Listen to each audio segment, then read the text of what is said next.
저는 72년을 살았지만 사랑한다는 말을 단 한 번도 해본 적이 없습니다. 아니, 정확히 말하자면 할 용기가 없었습니다. 그리고 이제 의사 선생님이 말했습니다. 환자분, 길어야 석 달입니다. 석 달. 제 인생 전체보다 짧은 시간. 하지만 그 짧은 시간이 제게는 40년보다 더 소중했습니다. 왜냐하면 그 석 달 동안 저는 처음으로 진짜 사랑을 했으니까요. 023년 3월 14일 화요일, 서울대학교 병원 소화기내과 진료실 앞 복도는 소독약 냄새가 진했습니다. 저는 플라스틱 의자에 앉아 떨리는 손으로 번호표를 움켜쥐고 있었습니다. 172번 박진수님, 3번 진료실로 들어오세요. 전광판에 제 이름이 떴습니다. 다리가 후들거렸습니다. 박진수 환자분이시죠? 앉으세요. 의사 선생님은 30대 후반쯤 되어 보이는 여성이었습니다. 모니터를 응시하던 그녀의 표정이 점점 굳어지는 게 보였습니다. 지난주 CT 결과가 나왔는데요. 선생님의 목소리가 평소보다 낮아졌습니다. 췌장의 악성 종양이 발견됐습니다. 이미 상당히 진행된 상태고요. 주변 림프절로도 전이가 된 것으로 보입니다. 뭔가 귀에서 윙 소리가 났습니다. 선생님의 입술이 움직이는 게 보였지만 소리가 잘 들리지 않았습니다. 수술은 어렵고 항암 치료를 해도 솔직히 말씀드리면 길어야 석 달에서 6달 정도입니다. 석 달, 6달. 아, 그렇군요. 나는 죽는구나. 가족분들께 말씀하시고 하고 싶으신 일들 정리하시는 게 좋겠습니다. 통증 조절은 저희가 최대한 도와드릴게요. 통증 조절이라는 말이 묘하게 비현실적으로 들렸습니다. 저는 고개를 끄덕이고 진료실을 나왔습니다. 복도를 걷는데 다리가 멀쩡한 게 신기했습니다. 죽을 사람의 다리가 이렇게 멀쩡할 수가 있나? 병원 로비를 지나 밖으로 나왔습니다. 3월의 차가운 바람이 뺨을 때렸습니다. 하늘은 맑았습니다. 사람들은 웃으며 걷고 있었습니다. 이 사람들은 모르겠지. 여기 이 노인이 방금 사형 선고를 받았다는 걸. 집으로 돌아오는 길, 버스 안에서 창밖을 멍하니 바라봤습니다. 지나가는 건물들, 사람들, 나무들, 모든 게 평소와 똑같았습니다. 하지만 저는 달라졌습니다. 이제 저는 시한부라는 이름표를 단 사람이 되었으니까요. 집에 도착했습니다. 20년 전 아내가 세상을 떠난 뒤 혼자 살아온 이 빌라 3층. 현관문을 열자 익숙한 고독의 냄새가 코를 찔렀습니다. 신발을 벗고 거실로 들어갔습니다. 텅 빈 집, 돌아가신 아내의 유형이 걸려 있고 딸 수진이가 몇 년 전에 선물한 공기청정기가 이잉 소리를 내며 돌아가고 있었습니다. 저는 소파에 주저앉았습니다. 그리고 한참을 그렇게 앉아 있었습니다. 얼마나 시간이 지났을까요? 해가 기울고 거실에 어둠이 내려앉기 시작했습니다. 저는 천천히 일어나 안방으로 걸어갔습니다. 옷장 맨 위 서랍. 20년 넘게 열어보지 않았던 그곳을 열었습니다. 먼지가 풀썩 날렸습니다. 그 안에는 낡은 앨범 한 권이 있었습니다. 떨리는 손으로 앨범을 꺼내 펼쳤습니다. 첫 페이지. 거기에 그녀가 있었습니다. 윤미수. 1982년 은행 야유회에서 찍은 사진. 하얀 블라우스에 베이지색 치마를 입은 그녀가 수줍게 웃고 있었습니다. 제 옆에서 40년 전 사진. 하지만 그녀의 미소는 여전히 선명했습니다. 미숙 씨. 가슴 한쪽이 먹먹하게 조여왔습니다. 저는 그 자리에 주저앉아 사진을 가슴에 꼭 끌어안았습니다. 그리고 처음으로 깨달았습니다. 죽음이 두려운 게 아니라 후회를 안고 죽는 게 두렵다는 걸. 40년 동안 저는 비겁했습니다. 지금은 때가 아니야. 지금 고백하면 우리 관계가 어색해질 거야. 나중에. 그렇게 미루고 미루다가 그녀는 다른 남자와 결혼했습니다. 그리고 저도 중매로 만난 여자와 결혼했습니다. 사랑 없는 결혼, 책임감만으로 버틴 20년. 그리고 아내가 세상을 떠난 뒤 또다시 20년. 저는 그저 숨만 쉬며 살아왔습니다. 이렇게 죽을 순 없어. 마음속에서 무언가가 끓어오르기 시작했습니다. 분노도 슬픔도 아닌 그저 절박함. 석 달이면 충분해. 아니, 하루라도 좋아. 단 한 번만이라도 그녀에게 내 진심을 전하고 죽자. 저는 벌떡 일어나 책상 서랍을 뒤졌습니다. 오래된 수첩, 거기에 적혀 있는 전화번호부, 손가락으로 응을 찾았습니다. 있었습니다. 윤미수, 15년 전 은행 동창회에서 받아 적었던 번호, 단 한 번도 걸어본 적 없는 번호. 핸드폰을 꺼내 들었습니다. 번호를 누르려는데 손가락이 떨렸습니다. 만약 받지 않으면, 만약 나를 기억 못하면, 만약 귀찮아하면, 온갖 만약들이 머릿속을 휘저었습니다. 하지만 이번엔 멈추지 않았습니다. 또박또박 번호를 눌렀습니다. 신호음이 울렸습니다. 심장이 터질 것처럼 뛰었습니다. 제발, 제발 받아주세요. 그때 딸깍 소리와 함께 전화가 연결됐습니다. 여보세요? 40년 만에 듣는 목소리. 하지만 단번에 알 수 있었습니다. 그녀였습니다. 여보세요? 누구세요? 저는 입을 열었습니다. 목소리가 떨렸습니다. 박진수입니다. 혹시 저 기억하시나요? 대한은행에서 잠시 침묵이 흘렀습니다. 그 짧은 침묵이 연겁처럼 길게 느껴졌습니다. 그리고 그녀가 말했습니다. 진수 씨? 목소리에 놀라움이 섞여 있었습니다. 세상에. 진수 씨 맞아요? 얼마 만이에요? 살았다. 저는 살아났습니다. 전화 통화는 30분 넘게 이어졌습니다. 처음엔 어색했지만 시간이 지나면서 40년 전 그 시절로 돌아가는 듯한 편안함이 찾아왔습니다. 요즘 뭐 하세요? 진수 씨? 그냥 집에서 소일하며 지냅니다. 미숙 씨는요? 저도 비슷해요. 남편이 5년 전에 세상을 떠나서 지금은 혼자 살아요. 혼자? 가슴이 두근거렸습니다. 시간 되시면 한번 만나 뵐 수 있을까요? 커피라도 한잔하면서요. 제가 먼저 제안했습니다. 평생 이렇게 적극적이었던 적이 없었습니다. 좋아요. 언제가 편하세요? 내일은 어떠신가요? 너무 급한가? 하지만 저에게는 내일도 아까운 시간이었습니다. 내일이요? 응. 좋아요. 어디서 만날까요? 명동 성당 앞 카페 어떠세요? 거기 기억하시죠? 아, 거기요. 우리 점심시간에 자주 갔었죠? 기억나요. 그녀가 웃었습니다. 그 웃음소리를 듣는 순간 40년이 한순간에 지워지는 기분이었습니다. 다음 날 오전 11시, 저는 새벽부터 일어나 준비를 했습니다. 샤워를 하고 면도를 깔끔하게 하고 옷장에서 가장 괜찮은 회색 재킷을 꺼내 입었습니다. 거울을 봤습니다. 주름 가득한 얼굴, 성성한 백발. 이 늙은 모습으로 그녀를 만나는구나. 씁쓸했지만 어쩔 수 없었습니다.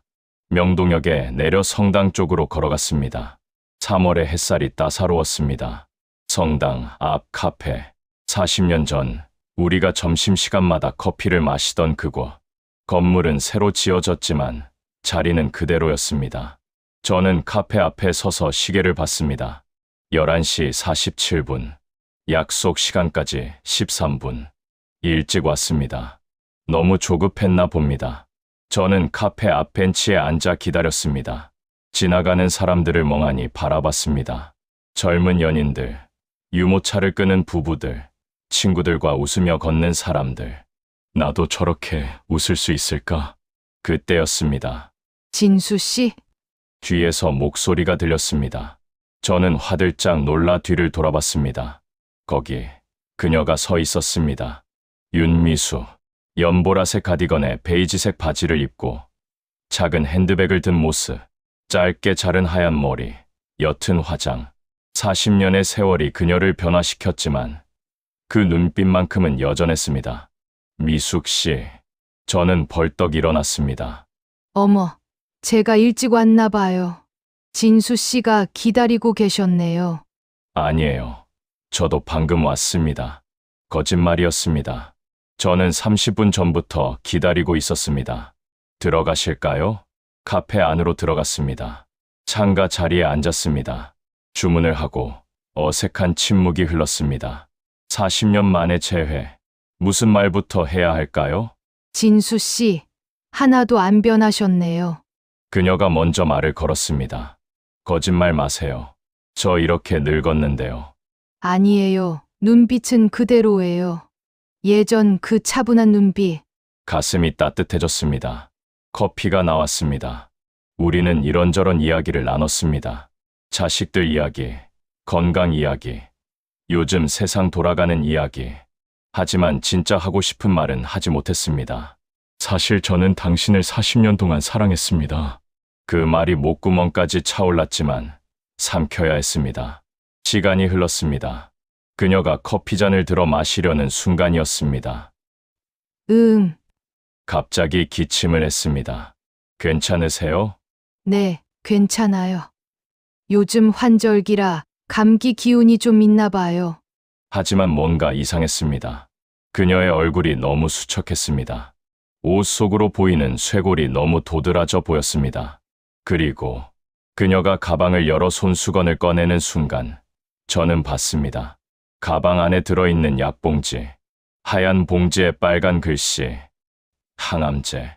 심장이 철렁 내려앉았습니다. 미숙 씨, 네, 혹시 어디 아프신 거 아니에요? 그녀의 표정이 굳었습니다. 잠시 침묵이 흘렀습니다. 그리고 그녀가 작게 한숨을 쉬었습니다. 진수 씨는 눈썰미가 좋으시네요. 가방 속 봤죠? 고개를 끄덕였습니다. 폐암이에요. 잠기래요. 지금 항암 치료 중이에요. 머리가 하얘졌습니다. 언제부터? 석 달 전에 진단받았어요. 의사 선생님이 길어야 1년이래요. 1년. 저보다 조금 더 긴 시간. 하지만 결국 같은 운명. 자식들한테는 말 안 했어요. 걱정시키고 싶지 않아서요. 그녀가 쓸쓸하게 웃었습니다. 저는 떨리는 손으로 커피잔을 내려놓았습니다. 미숙 씨, 괜찮아요. 진수 씨, 이 나이에 죽는 거 이상한 일도 아니잖아요. 아니야, 이상해. 너무 이상해. 가슴 속에서 무언가가 터져 나오려 했습니다. 저도 아픕니다. 네, 췌장암이에요. 말기래요. 석 달에서 6달. 그녀의 눈이 커졌습니다. 진수 씨, 우리는 한참 동안 서로를 바라봤습니다. 카페 안의 소음이 멀어지는 것 같았습니다. 그리고 그녀가 먼저 손을 뻗었습니다. 테이블 너머로. 저는 그 손을 잡았습니다. 주름 가득한 손. 하지만 따뜻했습니다. 진수 씨, 우리 네. 남은 시간 동안 함께 할까요? 눈물이 핑 돌았습니다. 평생 참아왔던 눈물. 고개를 끄덕였습니다. 그러고 싶습니다. 제발요. 그녀도 눈시울이 붉어졌습니다. 우리는 그렇게 40년 만에 다시 연결되었습니다. 죽음을 앞두고서야. 그날 이후 우리는 매일 만났습니다. 월요일엔 남산 산책, 화요일엔 한강 유람선, 수요일엔 국립중앙박물관. 하루하루가 소중했습니다. 어느 목요일 오후 우리는 인사동의 작은 찻집에 앉아 있었습니다. 창밖으로 봄비가 내리고 있었습니다.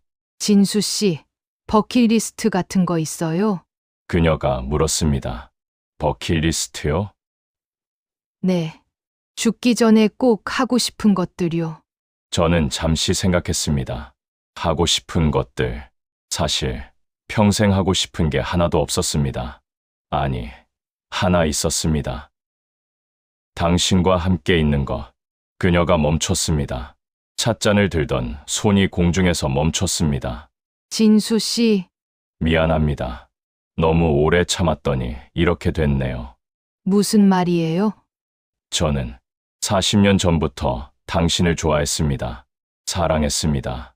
드디어 말했습니다. 40년을 숨겨온 말. 하지만 용기가 없어서 고백하지 못했어요. 그리고 당신은 다른 사람과 결혼했죠. 그게 제 인생 최대의 후회였습니다. 그녀의 눈에서 눈물이 주르륵 흘러내렸습니다. 바보 같은 사람. 미안합니다. 제가 바보라고요. 네, 저도요. 진수 씨. 저도 당신을 좋아했어요. 매일 점심시간이 기다려졌어요. 당신과 커피 마시는 시간이 하루 중 가장 행복한 시간이었어요. 믿을 수 없었습니다. 하지만 당신은 너무 조용하고 무표정해서 저는 당신이 저한테 관심 없는 줄 알았어요. 그래서 포기했어요. 그리고 중매로 만난 사람과 결혼했죠. 미숙 씨, 제 결혼 생활은 불행하진 않았지만 행복하지도 않았어요. 늘 뭔가 빠진 느낌이었어요. 그게 뭔지 이제야 알겠어요. 당신이었어요. 우리는 울었습니다. 60대, 70대 노인 남녀가 찻집에서 펑펑 울었습니다. 주변 사람들이 쳐다봤지만 신경 쓰지 않았습니다. 한참 후 그녀가 눈물을 닦으며 말했습니다. 진수 씨, 우리 이제라도 행복하게 살아요. 남은 시간 동안만이라도요. 어떻게요? 버킷리스트 만들어요. 우리 둘이 함께 하고 싶은 것들, 그리고 하나씩 해나가는 거예요. 좋습니다. 저는 가방에서 낡은 수첩을 꺼냈습니다. 그녀는 핸드백에서 작은 노트를 꺼냈습니다. 우리는 각자 생각나는 것들을 적기 시작했습니다. 10분 후, 우리는 적은 것들을 서로 교환했습니다.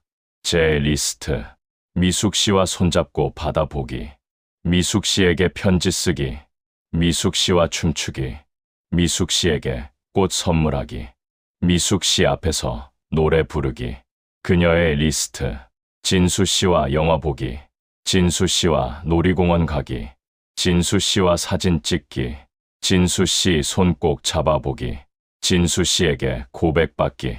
우리는 리스트를 보며 웃었습니다. 우리 참 순수하네요. 그녀가 말했습니다. 70 넘어서 이러고 있으니까요. 좋아요. 나이가 뭐가 중요해요. 우리 다 해봐요. 그날부터 우리의 버킷리스트 프로젝트가 시작됐습니다. 토요일엔 강릉 바다를 다녀왔습니다. 백사장에 앉아 손을 꼭 잡고 일몰을 봤습니다. 일요일엔 롯데월드에 갔습니다. 회전목마를 타고 회전목마 말 위에서 깔깔 웃었습니다. 월요일엔 동네 사진관에서 정식 커플 사진을 찍었습니다.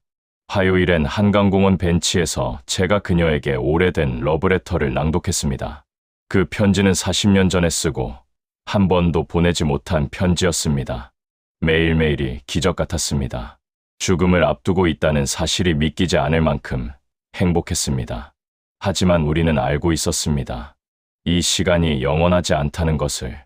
어느 날 저녁, 딸 수진이에게서 전화가 왔습니다. 아빠, 요즘 바쁘세요? 응, 아니, 그냥 집에서 지내는데. 그런데 왜 전화를 안 받으세요? 어제 3번이나 전화했는데. 아차, 어제 미숙 씨와 에버랜드에 갔었습니다. 전화를 못 받습니다. 아, 미안하다. 폰을 안 가지고 나갔나 보다. 요즘 자주 안 계시던데요. 어디 다니세요? 목소리에 의심이 섞여 있었습니다. 그냥 산책도 하고 친구들도 만나고 그래. 친구요? 무슨 친구요? 옛날 은행 동료들이야. 거짓말이 술술 나왔습니다. 아빠, 혹시 이상한 사람 만나는 거 아니죠? 요즘 노인들 타겟으로 사기치는 사람들 많다던데. 아니다. 아니야. 걱정 마라. 진짜예요? 그럼 이번 주말에 제가 갈게요. 아빠 얼굴 좀 봐야겠어요. 그래. 알았다. 전화를 끊었습니다. 이제 조심해야겠구나. 비슷한 시각, 미숙 씨도 아들 민호에게서 비슷한 전화를 받았다고 했습니다. 다음 날, 우리는 종로의 작은 한정식 집에서 만났습니다. 진수 씨, 우리 들킨 것 같아요. 그녀가 걱정스러운 표정으로 말했습니다. 저도요. 딸아이가 의심하고 있어요. 어떡하죠? 아직 말하고 싶지 않은데. 저도요. 알면 반대할 게 뻔해요. 우리는 한숨을 쉬었습니다. 자식들, 그들은 우리를 사랑하지만 우리의 마음은 이해하지 못할 것입니다. 이 나이에 무슨 연애냐고 할 것입니다. 혹시 재산 노리는 거 아니냐고 의심할 것입니다. 조심해서 만나요. 자식들 몰래. 네, 그래야 할 것 같아요. 하지만 우리의 바람과 달리 상황은 점점 복잡해졌습니다. 그 주 토요일, 저는 미숙 씨와 북촌 한옥마을을 거닐고 있었습니다. 봄날의 햇살이 따사로웠고 그녀의 손을 잡은 제 손은 행복으로 떨렸습니다.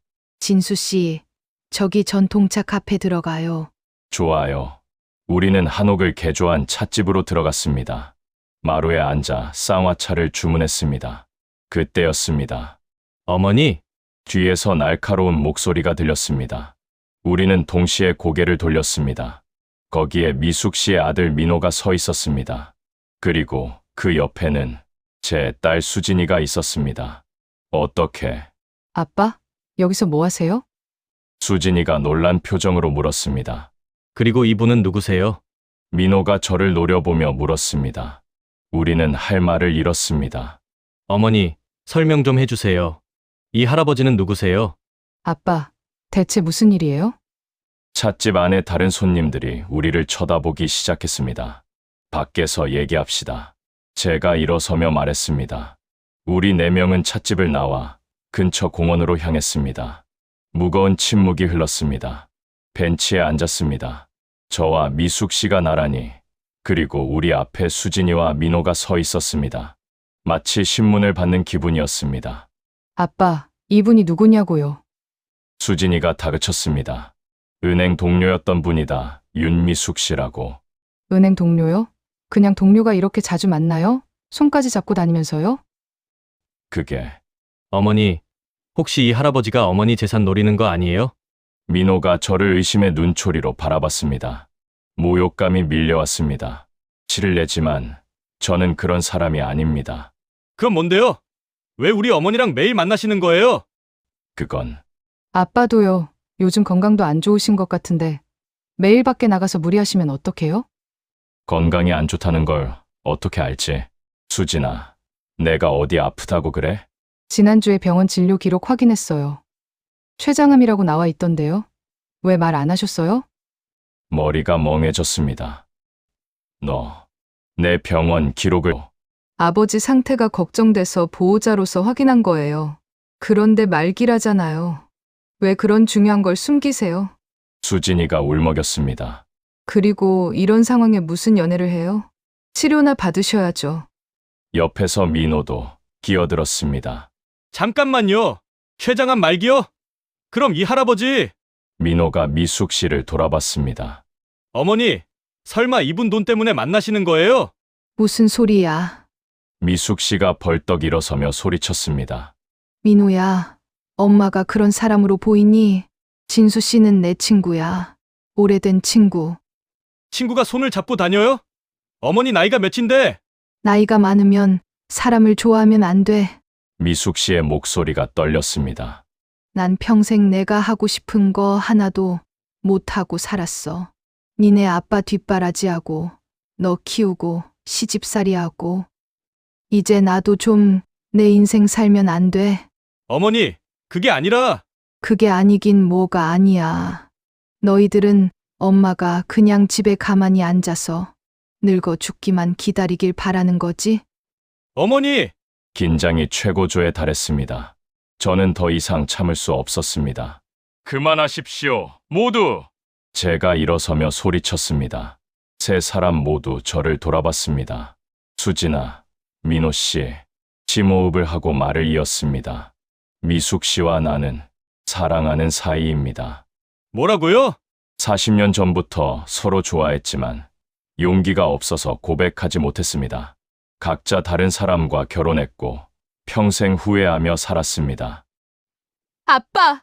그리고 이제 우리 둘 다 시한부입니다. 나는 췌장암, 미숙 씨는 폐암. 길어야 몇 개월 못 삽니다. 민호의 얼굴이 하얗게 변했습니다. 어머니, 그게 무슨... 미숙 씨가 고개를 떨구었습니다. 미안해, 민우야. 말 안 한 거. 폐암이요. 언제부터요? 6달 전에 진단받았어. 지금 항암 치료 중이야. 민호가 비틀거렸습니다. 수진이가 그를 부축했습니다. 그래서 제가 말을 이었습니다. 우리는 남은 시간 동안 평생 하지 못했던 사랑을 하고 싶습니다. 그게 뭐가 잘못됐습니까? 침묵이 흘렀습니다. 바람에 나무잎이 바스락거리는 소리만 들렸습니다. 수진이가 울기 시작했습니다. 아빠 왜 말 안 하셨어요? 왜 미안하다, 수진아. 병원은 다니세요? 치료는 받으시고 다니세요? 치료는 의미가 없대. 이미 늦었어. 그래도 해야죠. 포기하시면 어떡해요? 수진아. 저는 딸의 어깨를 잡았습니다.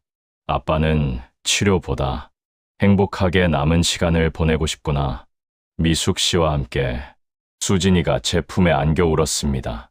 민호도 어머니를 껴안고 울었습니다. 우리 네 명은 그렇게 한참을 울었습니다. 공원 벤치에서 봄날 오후에 그날 이후 상황은 복잡해졌습니다. 수진이와 민호는 충격에서 쉽게 벗어나지 못했습니다. 수진이는 매일 전화를 걸어 병원에 가자고, 치료를 받아보자고 설득했습니다.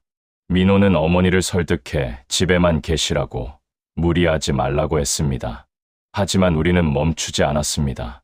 더 이상 숨기지 않기로 했습니다.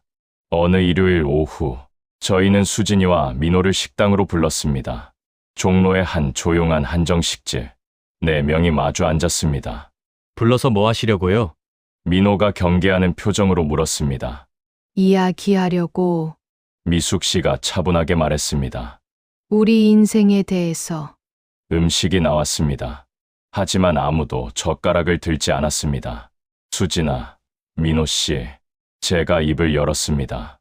우리가 여러분께 솔직하게 말씀드리겠습니다. 들을게요. 수진이가 팔짱을 끼고 말했습니다. 저와 미숙 씨는 번갈아가며 이야기했습니다.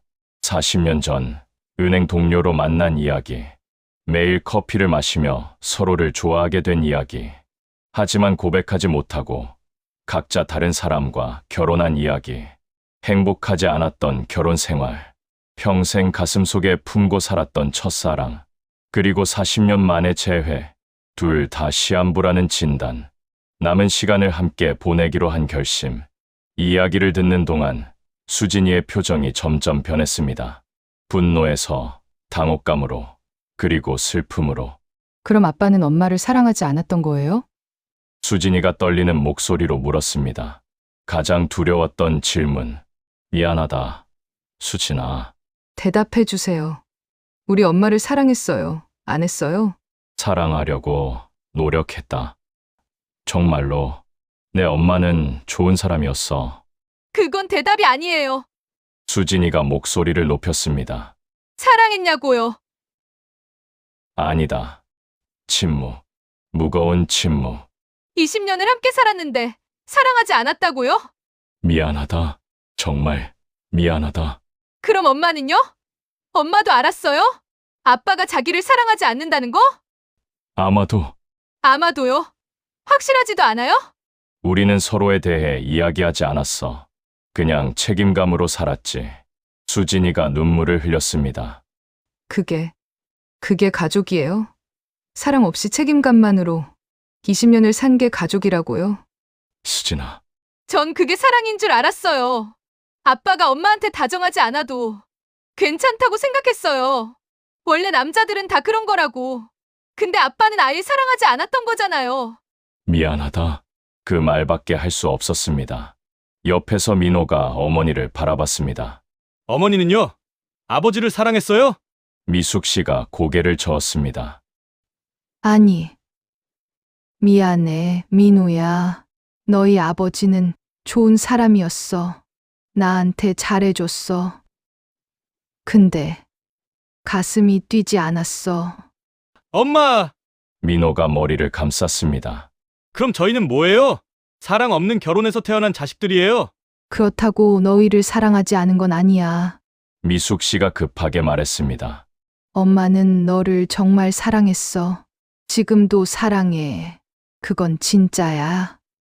하지만 아빠는 사랑하지 않았죠? 그건 다른 문제야. 다른 문제라고요? 긴장이 다시 고조됐습니다. 저는 숨을 깊이 들이쉬고 말했습니다. 수진아, 민호 씨, 우리가 잘못했습니다. 사랑 없이 결혼한 것도, 여러분을 그런 환경에서 키운 것도. 하지만 우리도 피해자였습니다. 그 시대에는 연애 결혼이 흔하지 않았어요. 대부분 중매였고, 우리도 부모님 말씀에 따라 결혼했습니다. 그래도 잘못한 건 맞습니다. 하지만 이제라도 우리는 바로잡고 싶습니다. 남은 시간 동안만이라도 진짜 사랑을 하고 싶습니다. 수진이가 눈물을 닦았습니다. 아빠, 전 이해가 안 돼요. 죽을 날이 얼마 안 남았는데 왜 새로운 사랑을 시작하세요? 그게 무슨 의미가 있어요? 의미가 있단다. 뭔데요? 평생의 후회를 씻는 것, 그리고 진짜 나로 살아보는 것. 미숙 씨가 덧붙였습니다. 우리는 평생 남들이 원하는 대로 살았어. 착한 며느리, 착한 아내, 착한 엄마. 근데 정작 나는 없었어. 이제라도 나를 찾고 싶어. 늦었지만 그래도 하고 싶어. 민호가 한참을 침묵하다가 입을 열었습니다. 알겠습니다. 어머니, 뜻대로 하세요. 민호야, 대신 한 가지만 약속해 주세요. 뭔데? 아프시면 바로 말씀하세요. 병원 가셔야 할 때 꼭 가시고 약속하셔야 해요. 미숙 씨가 고개를 끄덕였습니다. 약속할게. 수진이도 한숨을 쉬었습니다. 저도 반대는 안 할게요. 근데 아빠, 응? 후회하지 마세요. 나중에 무슨 말이니? 만약 이분이랑 헤어지게 되거나 아니면 더 아프시게 되거나 그때 괜히 이랬나 하고 후회하실까 봐요. 저는 고개를 저었습니다. 후회 안 한다. 절대로. 알았어요. 그날 우리는 조금 더 가까워졌습니다. 완전한 이해는 아니었지만 적어도 인정은 받았습니다. 그것만으로도 충분했습니다. 5월이 왔습니다. 벚꽃이 지고 실록이 우거지는 계절. 하지만 제 몸은 점점 나빠지고 있었습니다. 아침에 일어나면 온몸이 쑤셨습니다. 식욕이 없어서 거의 먹지 못했습니다. 체중이 10kg 넘게 빠졌습니다. 거울을 보면 해골 같은 제 얼굴이 보였습니다. 미숙 씨도 마찬가지였습니다. 기침이 심해졌고 가끔 피를 토했습니다. 걷는 것도 힘들어했습니다. 우리는 서로의 아픈 모습을 보며 현실을 직시해야 했습니다. 시간이 얼마 남지 않았구나. 5월 20일 목요일, 저는 집에서 쓰러졌습니다. 화장실을 가려다가 현기증이 나서 그대로 바닥에 고꾸라졌습니다. 수진이가 급하게 달려와 저를 응급실로 데려갔습니다. 검사 결과 암이 더 진행됐고 간으로도 전이랬다고 했습니다. 입원하셔야 합니다. 의사 선생님이 말했습니다. 통증 조절이 필요하고 영양 공급도 해야 해요. 저는 병실에 입원했습니다. 4인실, 창가 침대, 링거를 맞으며 천장을 바라봤습니다. 미숙 씨, 그녀를 보고 싶었습니다. 하지만 전화할 힘도 없었습니다. 같은 날 저녁, 미숙 씨도 집에서 쓰러졌습니다. 심한 기침과 함께 각혈을 했고 민호가 119를 불렀습니다. 그녀도 응급실로 실려갔고 그대로 입원했습니다. 공교롭게도 같은 병원, 서울대학교 병원. 하지만 다른 층, 저는 7층, 그녀는 5층. 우리는 같은 병원에 있었지만 만날 수 없었습니다. 사흘이 지났습니다. 저는 조금 기운을 차렸습니다. 링거를 맞고 진통제를 먹으니 통증이 조금 가라앉았습니다. 아빠, 물 드릴까요? 수진이가 물컵을 들고 왔습니다. 고맙다. 물을 마시고 조심스럽게 물었습니다. 수진아, 미숙 씨는 어떻게 됐니? 수진이의 표정이 어두워졌습니다. 5층에 입원하셨대요. 5층. 네, 민호 씨한테 연락 왔어요. 상태는? 안 좋으시대요. 폐에서 출혈이 심해서. 가슴이 철렁했습니다. 내가 가봐야 하는데. 아빠, 지금 못 가세요. 아빠도 링거 떼면 안 돼요. 그래도 며칠만 기다리세요. 제가 민호 씨한테 말해볼게요. 저는 답답했습니다. 같은 건물 안에 있는데 만날 수 없다니. 일주일이 지났습니다. 저는 조금 호전됐지만 미숙 씨는 더 나빠졌다고 했습니다. 산소 마스크를 쓰고 있고 의식도 흐릿하다고 했습니다. 저는 의사 선생님께 간청했습니다. 잠깐만이라도 5층에 가게 해주세요. 환자분, 지금 상태로는 제발입니다. 그분을 꼭 봐야 합니다. 선생님이 망설이다가 고개를 끄덕였습니다. 30분만이요. 30분 후에는 꼭 올라오셔야 합니다. 감사합니다. 저는 링거 거치대를 끌고 병실을 나섰습니다. 복도를 천천히 걸었습니다. 다리가 후들거렸지만 참았습니다. 엘리베이터를 타고 5층으로 내려갔습니다. 간호사 스테이션에서 방 번호를 물었습니다. 512호요. 복도 끝. 저는 거치대를 끌며 그곳으로 향했습니다. 512호 앞에 도착했습니다. 문이 닫혀 있었습니다. 손을 들어 노크하려는 순간 진수 씨?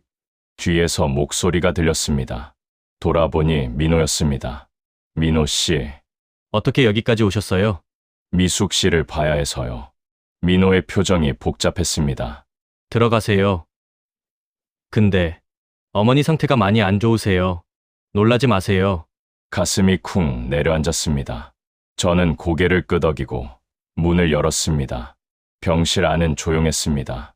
산소 공급 장치가 규칙적인 소리를 내고 있었습니다.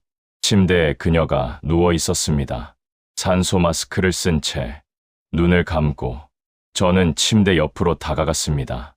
미숙 씨, 그녀의 눈이 천천히 떠졌습니다. 저를 보더니 희미하게 미소 지었습니다.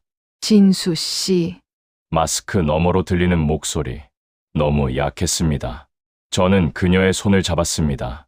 얼음처럼 차가웠습니다. 미안해요. 이제야 왔습니다. 괜찮아요. 왔잖아요. 많이 아파요. 그녀가 고개를 끄덕였습니다. 조금이 아닐 것입니다. 그녀의 창백한 얼굴을 보면 알 수 있었습니다. 진수 씨도 많이 아프죠? 저는 괜찮아요. 거짓말이었습니다. 저도 엄청 아팠습니다. 하지만 그녀 앞에서 약한 모습을 보이고 싶지 않았습니다. 거짓말. 그녀가 웃었습니다. 진수 씨는 거짓말할 때 눈을 깜빡여요. 이 사람이 나를 이렇게 잘 알았구나. 가슴이 뜨거워졌습니다. 미숙 씨, 응? 우리 같이 나가요. 이 병원에서. 그리고 바다 보러 가요. 그녀가 고개를 저었습니다. 못 가요. 나 이제 일어날 수도 없어요. 휠체어 타면 돼요. 제가 밀어드릴게요. 진수 씨도 아픈데 저는 괜찮아요. 정말로. 그녀가 한참 저를 바라봤습니다. 그리고 천천히 고개를 끄덕였습니다. 그래요 가요. 같이. 저는 그녀의 손을 꼭 쥐었습니다. 약속해요. 약속. 그때 민호가 들어왔습니다. 30분 됐어요. 올라가셔야 해요. 저는 그녀의 손을 놓기 싫었습니다. 하지만 놓아야 했습니다. 미숙 씨, 곧 다시 올게요. 네.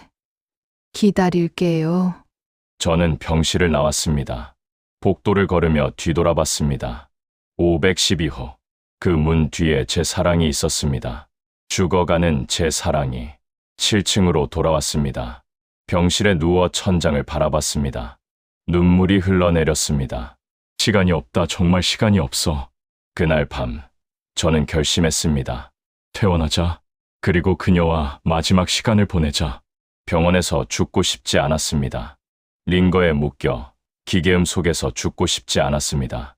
그녀와 함께 햇빛 아래에서 마지막을 맞고 싶었습니다. 마지막 목련꽃 5월 28일 일요일, 저는 강제 퇴원을 했습니다. 환자분, 지금 퇴원하시면 위험합니다. 의사 선생님이 만류했지만 저는 고집을 부렸습니다. 알고 있습니다. 그래도 나가겠습니다. 수진이도 울면서 말렸습니다. 아빠, 제발요. 여기 계세요. 수진아, 아빠는 병원 침대에서 죽고 싶지 않다. 이해해, 다오. 그럼 어디서 죽고 싶으신데요? 사랑하는 사람과 함께. 수진이가 더 이상 말을 잇지 못했습니다. 저는 퇴원 서류에 사인했습니다. 그리고 5층으로 내려갔습니다. 민호를 만나 말했습니다. 미숙 씨도 퇴원시켜 주세요. 안 됩니다. 어머니는 지금 산소 없이는. 산소통 빌려드리면 되죠. 제발입니다. 민호 씨. 저는 그의 손을 잡았습니다. 우리에게 사흘만 주세요. 딱 사흘만. 어디 가실 건데요? 속초 바다. 거기서 마지막을 보내고 싶습니다. 민호가 한참을 고민하더니 고개를 끄덕였습니다. 알겠습니다. 근데 조건이 있어요. 뭡니까? 저랑 수진 씨도 따라갑니다. 만약을 위해서요. 좋습니다. 그날 오후, 우리 4명은 차를 타고 속초로 향했습니다. 민호가 운전을 했고, 뒷좌석에는 저와 미숙 씨가 앉았습니다. 미숙 씨는 휴대용 산소통을 코에 끼고 있었습니다. 수진이는 조수석에서 계속 뒤를 돌아봤습니다. 아빠, 괜찮으세요? 응, 괜찮다. 저는 미숙 씨의 손을 잡았습니다. 그녀가 저를 보며 미소 지었습니다. 창밖으로 5월의 풍경이 지나갔습니다. 실록, 들판, 하늘. 너무나 아름다웠습니다. 아, 살아있구나. 아직 살아있어. 3시간 후 속초에 도착했습니다. 민호가 미리 예약해둔 펜션, 바다가 보이는 작은 펜션. 우리는 짐을 풀고 거실에 모였습니다. 어머니, 좀 쉬셔야 해요. 괜찮아. 바다 보러 나가고 싶어. 지금요? 해가 지는데 그래서 더 보고 싶어. 저도 고개를 끄덕였습니다. 나도 보고 싶습니다. 수진이와 민호가 우리를 부축해 밖으로 나갔습니다. 펜션 앞 백사장. 저와 미숙 씨는 해변 벤치에 앉았습니다. 수진이와 민호는 조금 떨어진 곳에서 우리를 지켜봤습니다. 바다가 눈앞에 펼쳐졌습니다. 수평선 너머로 해가 지고 있었습니다. 하늘이 온통 주황빛으로 물들었습니다. 진수 씨, 네, 예쁘죠? 네, 너무 예뻐요. 이렇게 죽으면 행복할 것 같아요. 가슴이 먹먹했습니다. 아직 죽을 때 아니에요. 알아요. 근데 만약 그날이 오면요. 이런 곳에서 죽고 싶어요. 진수 씨 옆에서. 저는 그녀를 끌어안았습니다. 마른 몸, 뼈만 남은 등, 하지만 여전히 따뜻했습니다. 미숙 씨, 제가 해드리고 싶은 말이 있어요. 뭔데요? 평생 하지 못했던 말이에요. 그녀가 저를 바라봤습니다. 석양빛에 그녀의 얼굴이 황금빛으로 빛났습니다. 저는 심호흡을 했습니다. 그리고 말했습니다. 사랑합니다. 그녀의 눈에서 눈물이 흘러내렸습니다. 저도 사랑해요. 진수 씨, 우리는 키스했습니다. 72세와 70세 노인의 키스.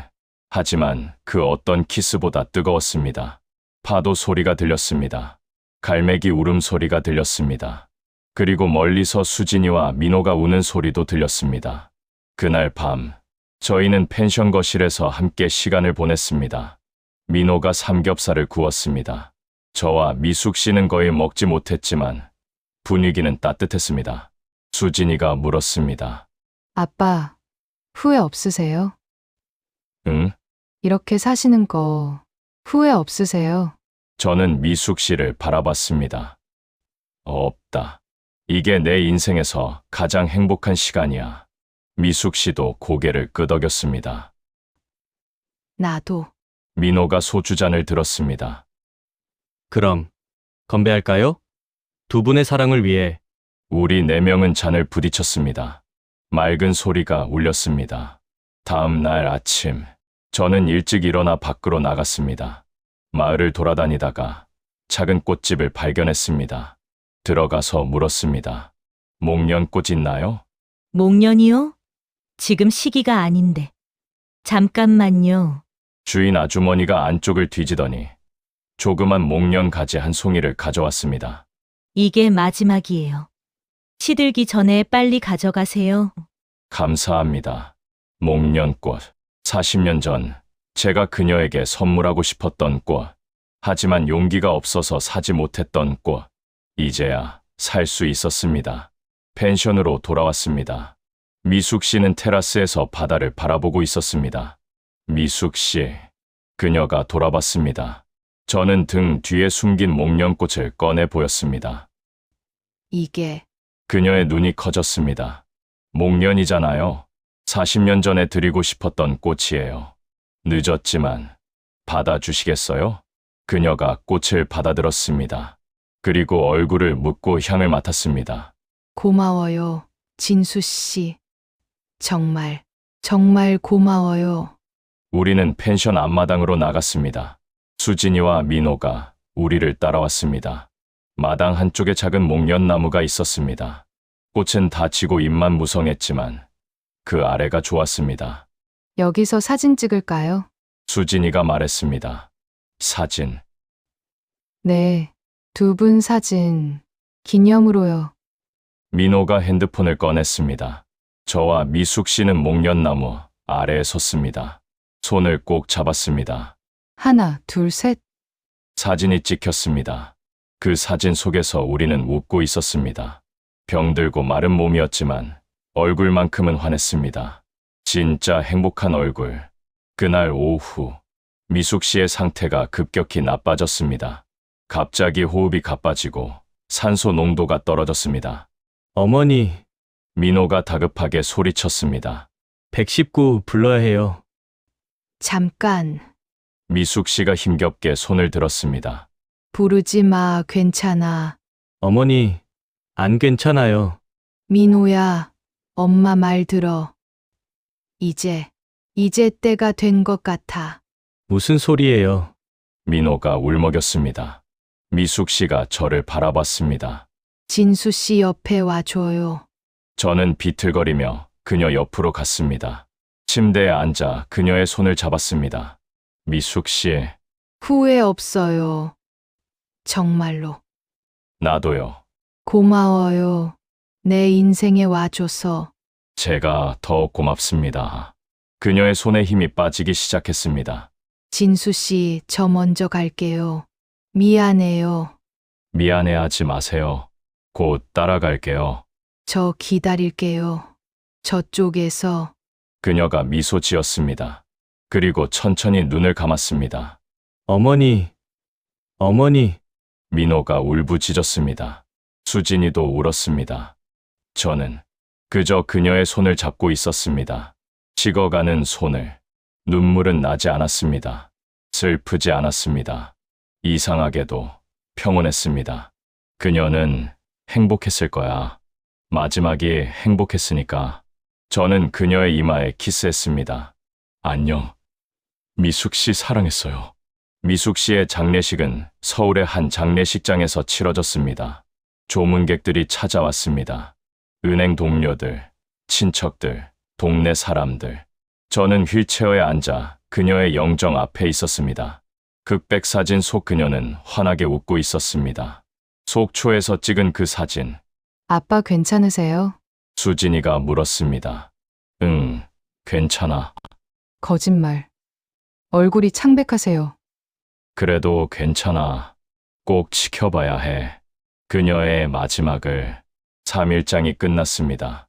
화장을 하고 유골함에 담았습니다. 민호가 유골함을 들고 저에게 다가왔습니다. 어머니가 유언을 남기셨어요. 유언. 민호가 봉투 하나를 건넸습니다. 진수 씨에게 드리라고요. 저는 떨리는 손으로 봉투를 열었습니다. 편지였습니다. 진수 씨에게 이 편지를 읽고 계시다면 저는 이미 세상을 떠난 후겠죠. 슬퍼하지 마세요. 저는 정말 행복했어요. 40년을 기다렸지만 그 기다림은 헛되지 않았어요. 마지막 석 달이 제 인생 전체보다 더 빛났으니까요. 진수 씨, 제 유골을 바다에 뿌려주세요. 우리가 함께 봤던 속초 바다예요. 그리고 진수 씨도 때가 되면 그곳에 함께 해주세요. 우리 그곳에서 다시 만나요.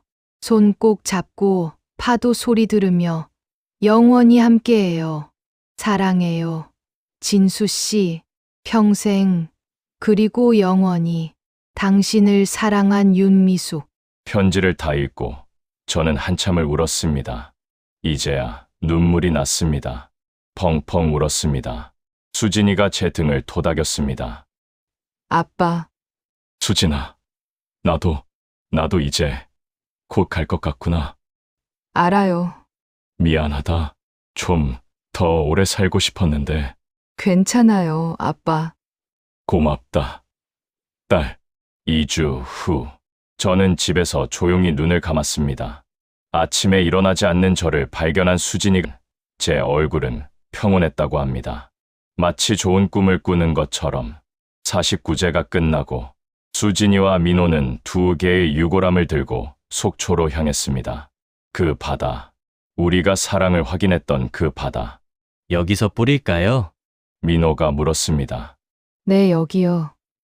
두 사람은 유골함을 열었습니다. 바람이 불었습니다. 하얀 재가 바람에 날렸습니다. 공중에서 섞였습니다.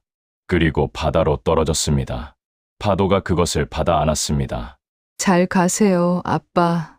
편히 쉬세요. 어머니. 수진이와 민호가 눈물을 흘리며 말했습니다. 하늘은 맑았습니다.